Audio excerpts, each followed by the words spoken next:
Hello students, this is your first lecture of your class 12 physics of unit number 1. Okay, जो unit number 1 है आपका वो है electrostatics के ऊपर. ठीक है, तो पहले मैं आपसे कंटेंट डिस्कस कर लेता हूँ कि इसमें हमें पढ़ना क्या है. फिर एक इंट्रोडक्शन मैं आपको दे दूंगा टॉपिक्स का.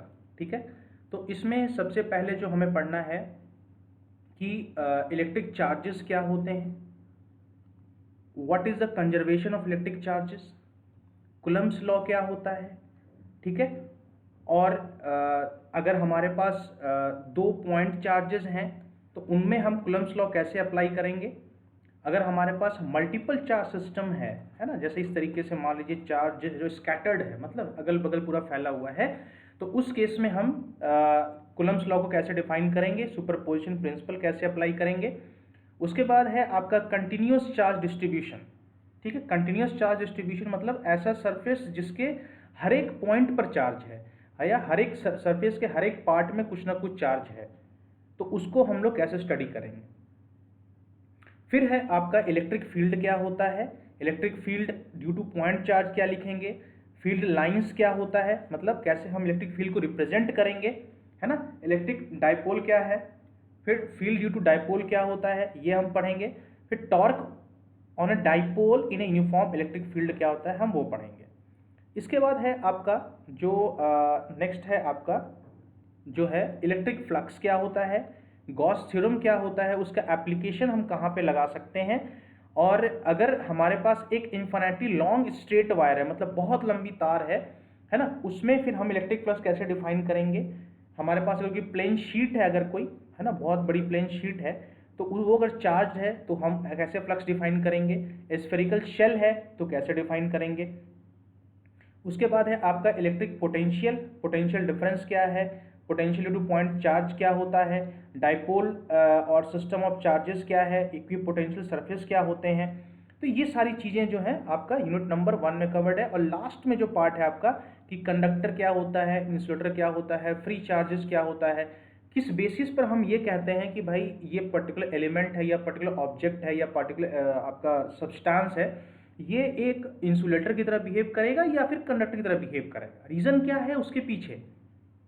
ठीक है, उसके पीछे रीज़न क्या है कि वो एक कंडक्टर की तरह बिहेव करेगा या इंसुलेटर की तरह बिहेव करेगा. फिर फ्री चार्जेस क्या है, बाउंड चार्जेस क्या है, डाइलेक्ट्रिक्स क्या होता है. ठीक है, और डाइलेक्ट्रिक्स में पोलराइजेशन क्या होता है, डाइलेक्ट्रिक हमारे चार्ज स्टोरिंग कैपेसिटी को कैसे इफेक्ट करता है. जैसे कैपेसिटर आपको पता है कि it is use to store the charge. ठीक है, फिर कैपेसिटर को हम लोग सीरीज और पैरेलल में लगाते हैं, तो उससे हमारा जो कॉम्बिनेशन बनता है उसके चार्जिंग में क्या इफेक्ट आता है. डाइलेक्ट्रिक हम यूज़ करते हैं तो उस समय चार्ज स्टोरिंग कैपेसिटी, और नहीं यूज़ करते हैं तो उस टाइम पे चार्ज स्टोरिंग कैपेसिटी में क्या फ़र्क आता है. ठीक है, ये ज़्यादा चीज़ है. तो अगर आप देखेंगे तो बेसिकली जो आपका पूरा यूनिट है वो 5 पार्ट में डिवाइडेड है. पहले पार्ट में आपको पढ़ना है चार्ज के बारे में, दूसरे पार्ट में आपको पढ़ना है फील्ड के बारे में. ठीक है, देखिए फील्ड है. उसके बाद आपको पढ़ना है फ्लक्स के बारे में. उसके बाद चौथा है आपका पोटेंशियल के बारे में. और पांचवा जो आपका आता है कंडक्टर और इंसुलेटर के बारे में. ठीक है, तो बहुत ही इंपॉर्टेंट यूनिट है ये आपके एग्जामिनेशन पॉइंट ऑफ व्यू से. स्टार्टिंग है चूंकि, तो इसलिए हर एक चीज़ को बहुत ही माइन्यूटली हमें समझना है. ठीक है, चलिए स्टार्ट करते हैं. आज का जो पहला टॉपिक इस लेक्चर का है वो है इलेक्ट्रोस्टैटिक्स से स्टार्ट करेंगे. डेफिनेशन क्या है, सबसे पहली बात कि इलेक्ट्रोस्टैटिक्स से समझते क्या हैं हम. देखिए, कोई भी टॉपिक आपको पढ़ना हो, चाहे किसी भी सब्जेक्ट का हो, सबसे पहले उस टॉपिक को ब्रेक करिए. जैसे अगर मैं बात करूं इलेक्ट्रोस्टैटिक को, तो अगर मैं आपको कहूं डिफाइन करने के लिए इलेक्ट्रोस्टैटिक क्या होता है, तो उसको डिफाइन करने के लिए दो पार्ट में डिवाइड करिए, है ना, ऐसे करके. स्टैटिक, स्टैटिक्स मतलब हो गया रेस्ट. ठीक है, और इलेक्ट्रो जो है वो कंसर्न हो गया आपके चार्ज से रिलेटेड या करंट से रिलेटेड. ठीक है, यानी कि इसमें जो हम पढ़ने वाले हैं, हम ये पढ़ने वाले हैं कि जो स्टैटिक चार्ज है हमारा, उसका क्या इफेक्ट है फिजिकल वर्ल्ड में. जो अगर हमारे पास चार्ज अगर रेस्ट में है ना, इफ अगर मैं यहाँ लिखूँ if charge is at rest, then what is the है ना। Then what is the effect of that static charge, okay, effect of that static charge on the physical world, ठीक है, ऑन द फिजिकल वर्ल्ड। तो हमें जब ये पढ़ना है तो हम क्या पढ़ेंगे, इलेक्ट्रोस्टैटिक्स पढ़ेंगे, ठीक है, ये है हमारा। चलिए, अब हमने चार्ज के बारे में डिस्कस तो किया। अब क्वेश्चन दिमाग में ये आता है तो भाई इलेक्ट्रिक चार्ज है क्या एक्चुअली में, जिसके बारे में इतनी बातें हो रही हैं। तो इलेक्ट्रिक चार्ज, सबसे पहली बात तो ये जानिए कि किसी भी बॉडी का एक इनहेरेंट प्रॉपर्टी है, मतलब कहिए कि वो बॉडी का एक इंस्टिंक्ट है, मतलब बॉडी है तो चार्ज है, ठीक है। तो एक प्रॉपर्टी है बॉडी का, ठीक है, प्रॉपर्टी है बॉडी का, जिसकी वजह से बॉडी या तो इलेक्ट्रिक फील्ड प्रोड्यूस करेगा या उस चीज़ को एक्सपीरियंस करेगा, ठीक है, और या तो मैग्नेटिक फील्ड प्रोड्यूस करेगा या उसको एक्सपीरियंस करेगा। मतलब इलेक्ट्रिक चार्ज होने की वजह से वो इलेक्ट्रिक फील्ड और मैग्नेटिक फील्ड प्रोड्यूस तो करेगा ही करेगा, साथ में वो उसको एक्सपीरियंस भी करेगा, ठीक है। तो इलेक्ट्रिक चार्ज बॉडी का एक इनहेरेंट प्रॉपर्टी, खुद प्रॉपर्टी, जैसे हम लोग, जैसे अगर मैं बात करूं तो मैं, आप सब लोग बैठे हुए यहाँ पे, तो हमारा इनहेरेंट प्रॉपर्टी क्या है कि हमारे पास मास है, मतलब अगर हम बैठे हैं तो कुछ ना कुछ वजन है हमारे साथ, तो हमारा जो वजन है वो हमारे साथ जुड़ा हुआ है, हम अपने आप को वजन से अलग नहीं कर सकते, ठीक है। तो और वजन की वजह से हम ग्रेविटेशनल फील्ड महसूस करते हैं, है ना। उसी तरीके से अगर कोई भी बॉडी है उसका एक जो चार्ज है वो एक इनहेरेंट प्रॉपर्टी होता है, जिसकी वजह से वो इलेक्ट्रिक फील्ड प्रोड्यूस करता है या इलेक्ट्रिकल इफेक्ट प्रोड्यूस करता है और एक्सपीरियंस भी करता है, साथ साथ मैग्नेटिक इफेक्ट भी प्रोड्यूस करता है और एक्सपीरियंस भी करता है, ठीक है। तो इलेक्ट्रिक चार्ज क्या है, बॉडी का एक इनहेरेंट प्रॉपर्टी हो जाता है। अब सबसे बड़ी बात यह है कि अगर हम चार्ज की बात कर रहे हैं तो क्वेश्चन ये आता है कि भाई ये चार्ज आता कहाँ से है, क्यों, है कि नहीं। अगर मैं बात करूं कि भाई चार्ज है भाई, तो आप क्या बोलोगे, सर ये चार्ज आता कहाँ से है एक्चुअली में, कहाँ से चार्ज आएगा ये। तो अब जैसे इसका एग्जांपल के लिए हम ले सकते हैं कि हमने पढ़ा है basic structure of the atom कि न्यूक्लियस में आपका प्रोटॉन न्यूट्रॉन है, इलेक्ट्रॉन जो है बाहर में ट्रैवल करते हैं, यही जो है आपका इलेक्ट्रॉन जो ट्रैवल करता है यही रिस्पॉन्सिबल होता है कि चार्ज ऑफ द बॉडी के लिए, ठीक है। जैसे एक्सपीरियंस के लिए मैं आपको बता रहा हूँ, अभी ठंडी का टाइम आने वाला है, तो जैसे अगर आप लोगों ने एक्सपीरियंस किया होगा, क्या होता है, जैसे याद है कि जब रात में के टाइम या बहुत ठंडी हो तो कंबल में जब हम लोग का हाथ जब ये लगता है तो एक हल्का स्पार्किंग या चटक की आवाज़ आती है। कभी एक्सपीरियंस आपने किया होगा, ध्यान दिया होगा, नहीं तो अगली बार ध्यान देना। तो उस तरीके से, अब तो वो है कि एक्चुअली में वो चार्ज का ही तो पार्ट है ना, वो चार्ज ही होता है उस तरीके से, ठीक है। तो ये चीज़ है। अब है properties of the charge. Properties of the charge ये कहता है कि दो तरह का प्रॉपर्टी होता चार्ज है, एक पॉजिटिव चार्ज, एक नेगेटिव चार्ज, और लाइक चार्जेस जो है वो आपको रिपेल करेगा, अनलाइक चार्जेस जो एक दूसरे को अट्रैक्ट करेंगे। ये बॉडी का या फिर चार्ज का एक अपना ये खुद का प्रॉपर्टी होता है। उसके बाद सेकेंड प्रॉपर्टी है कंजर्वेशन ऑफ द चार्ज। देखिए, कंजर्वेशन ऑफ द चार्ज में बहुत लोग ये पढ़ के कंफ्यूज हो जाते हैं कि जो चार्ज के नीदर भी क्रिएटेड नॉर भी डिस्ट्रॉयड करके पढ़ते हैं, लेकिन ये स्टेटमेंट गलत है पढ़ने का। ध्यान दीजिए, ये स्टेटमेंट गलत है पढ़ने का। हमेशा जब भी हम बात करेंगे तो पहले हमको एक सिस्टम डिफाइन करना होगा। सिस्टम आपका छोटा से छोटा एक बॉक्स भी हो सकता है, एक यूनिवर्स भी हो सकता है।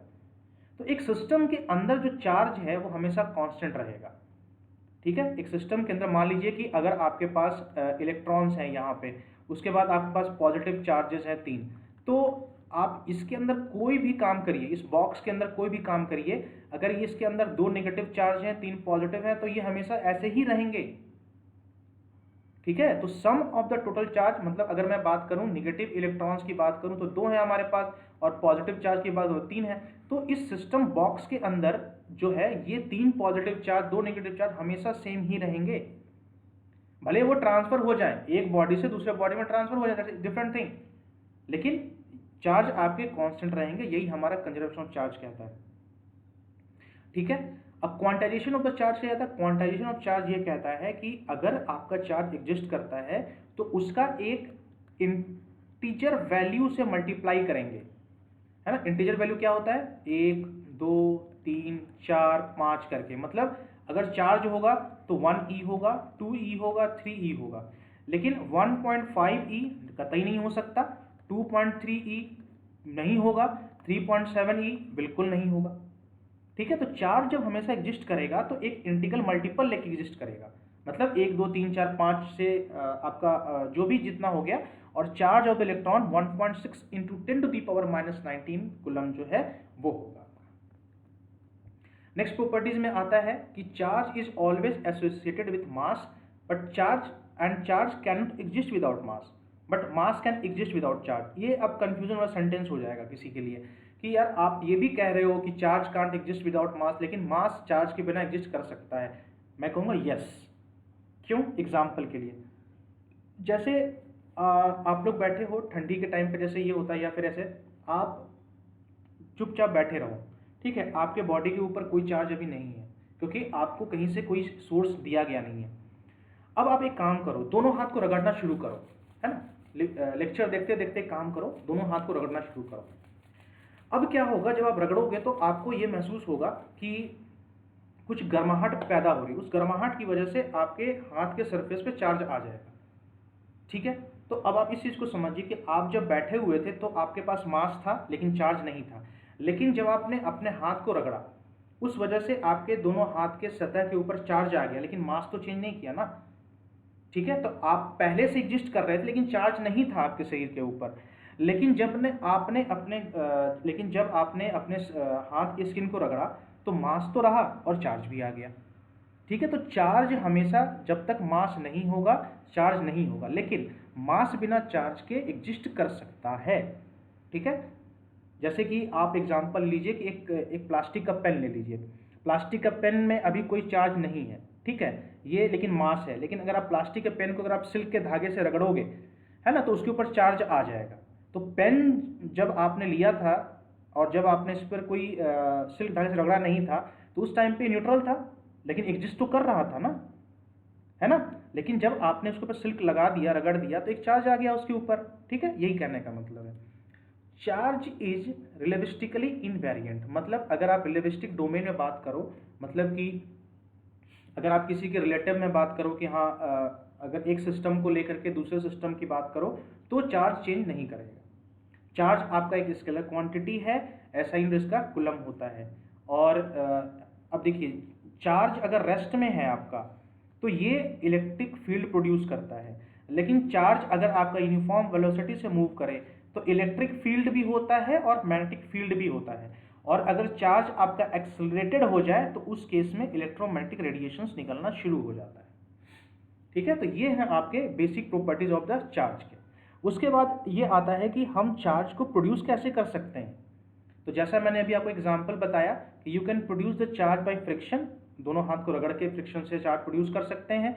चार्ज बाय कंडक्शन, ठीक है, मतलब दो चीज़ों को आपस में साथ में रख करके, जैसे मान लीजिए अगर आपका ये मास ए है ना, और अगर आपका मास बी है, अगर इन दोनों को आप फिजिकली कांटेक्ट में लेकर आते हो, मतलब अगर मैं बात करूं ऐसे और ऐसे की बात करूं, ठीक है, बिल्कुल क्लोज ले आए आप, तो इस केस में मतलब अगर ये दोनों सरफेस चिपक जाते हैं आपस में इस तरीके से ए और बी, तो इस केस में ये आता है चार्ज बाय कंडक्शन।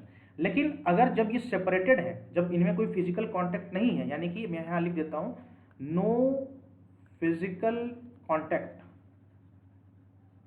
ठीक है, उस केस में जो चार्ज प्रोड्यूस होगा वो होगा चार्ज बाय इंडक्शन। लेकिन जब फिजिकल कांटेक्ट होगा, मैं यहाँ पे लिख देता हूँ, इसको थोड़ा सा फेयर करके लिख देता हूँ मैं, चार्ज बाय कंडक्शन के लिए हमें क्या चाहिए, फिजिकल कांटेक्ट इज रिक्वायर्ड, ठीक है, इंग्लिश में इसको क्या बोलेंगे, फिजिकल कांटेक्ट इज रिक्वायर्ड, मतलब दोनों को पास होना बहुत जरूरी है। अब चार्ज बाय इंडक्शन में no physical, okay, no physical contact is required, ठीक है। उसके बाद है thermo ionic emission. Thermo ionic emission का मतलब है कि किसी चीज को गर्म करने से, देखिए मैंने क्या बोला अभी, किसी भी टर्मिनोलॉजी को समझना है उसको ब्रेक करिए। अब थर्मो आयोनिक आपके लिए बहुत, कुछ लोगों के लिए नया भी हो सकता है, तो इसको कैसे समझेंगे हम, थर्म को अलग करिए, है ना, और आयोनिक को अलग करिए, ठीक है, थर्म को अलग करिए और आयोनिक को अलग करिए। थर्म रिलेटेड हो गया आपका हीट से रिलेटेड, और आयोनिक हो गया आपका चार्ज से रिलेटेड या आयन से रिलेटेड, चार्ज और आयंस कह लीजिए। मतलब कि आप हीट प्रोड्यूस करके, आप हीट सप्लाई करके जो चार्ज प्रोड्यूस करोगे उसको हम लोग, और उसकी वजह से जो रेडिएशन निकलेगा या इलेक्ट्रॉन का एमिशन होगा, उसको हम लोग क्या बोलते हैं, थर्मो आयोनिक एमिशन। तो उसको डिफाइन कैसे कर सकते हैं हम, ओके, प्रोडक्शन ऑफ चार्ज, ठीक है, प्रोडक्शन ऑफ चार्ज कह लीजिए या आयंस कह लीजिए, ड्यू टू टेम्परेचर, ठीक है, ड्यू टू टेम्परेचर। तो ये हो गया थर्मो आयोनिक एमिशन, ठीक है। अब आइए फोटो इलेक्ट्रिक इफेक्ट, ये भी बहुत लोगों के लिए नया टर्म होगा, चाहे सुन चुके होंगे। फोटो इलेक्ट्रिक इफेक्ट होता है, अब फोटो को दो पार्ट में तोड़िए, फोटो और इलेक्ट्रिक। तो फोटो वर्ड लिया गया है फोटोन्स से, ठीक है, और फोटोन्स रिलेटेड है आपका लाइट से, यानी कि लाइट से जो आप इलेक्ट्रिक चार्ज प्रोड्यूस करोगे उसको हम लोग क्या बोलेंगे, और उस इफेक्ट को क्या बोलेंगे, फोटो इलेक्ट्रिक इफेक्ट, ठीक है। तो now we are on the words to define the photoelectric effect कि the phenomena, okay, the phenomenon of generation of charge by light is known as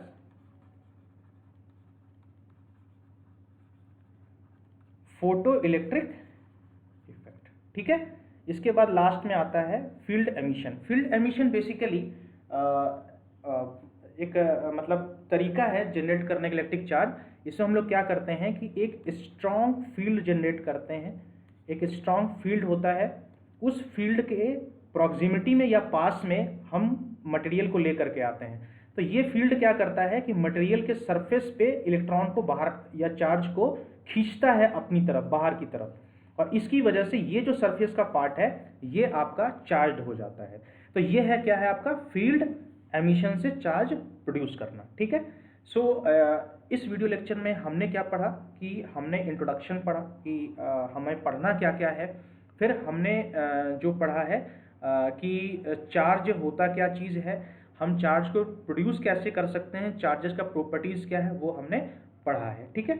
next lecture में मैं आपसे discuss करूंगा कि conduction से चार्ज कैसे produce करते हैं, थोड़ा डिटेल में जाएंगे, इंडक्शन से कैसे प्रोड्यूस करते हैं तो डिटेल में जाएंगे, और फोटो इलेक्ट्रिक इफेक्ट जो है ये सब डिस्कस करेंगे, okay. So thank you so much for watching this video.